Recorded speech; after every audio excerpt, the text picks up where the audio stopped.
اعلیٰ حضرت عظیم البرکت فاضل بریلوی رحمۃ اللہ علیہ آپ کا ایک شعر ہے نا، تو اور رضا سے حساب لینا، رضا بھی کوئی حساب میں ہے۔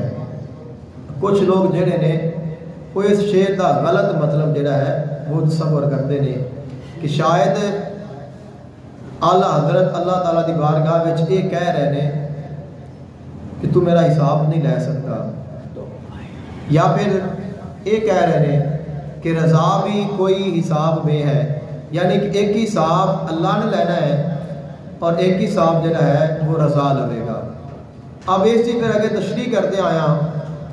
یہ بھی بیان کیتا جاتا ہے، شاید سب سنیا ہوئے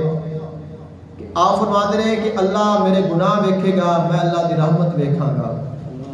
اللہ تعالیٰ میرے خطاواں ویکھے گا، میں اس دی عطاواں کو شمار کراں گا۔ تو میرے گناہ، میری خطاواں، میرے عیب، یہ سارے اللہ دی رحمت اور اس دی عطا اور اس دی کرم نوازی اور اس دی بخشش دے سامنے بڑے کم پڑ جان گے، لہذا اللہ میرے تو مہربانی فرمائے گا اور اللہ تعالیٰ میں نجات عطا کر دے گا۔ اس کا جو اصل مطلب ہے وہ یہ بھی نہیں ہے۔ اصل اس کا مطلب یہ ہے کہ اے اللہ تو اتنا بڑا ہے، تو اور رضا سے حساب لینا بھی کتھے تو تے کتھے میں ادنا، کتھے تیری شان اور کتھے میں مسکین،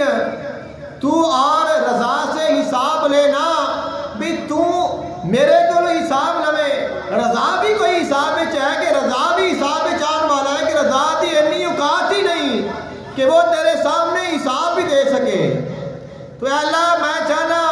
جڑے میرے جیسے گناہگار، خطاکار، سیاکار نے، عیباں والے نے، انہاں کو حساب نہ لے بغیر حساب دے ادا کر دے کہ ایسا حساب نہیں دے سکتے، ساڈے کو اتنی پاور نہیں،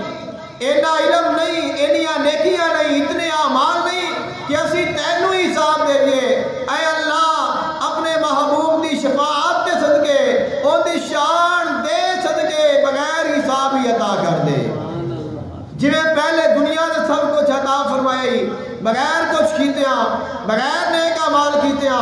فرمایا ویسے ہی ان بھی مہربانی فرما دے۔ تو اس شعر کا جو اصل مطلب ہے وہ ہے کہ اے اللہ میں اس جوگا نہیں کہ میں تیرا حساب ہی دے سکا۔ تو اللہ تعالیٰ دی رحمت ہی ہے کہ اللہ تعالیٰ اگر حساب لے کے اعمال توڑ کے پھر بھی فرماوے کہ میرے بندے جا تو کامیاب ہو گیا ہے اور میں تینوں جنت عطا فرما دیتی ہے۔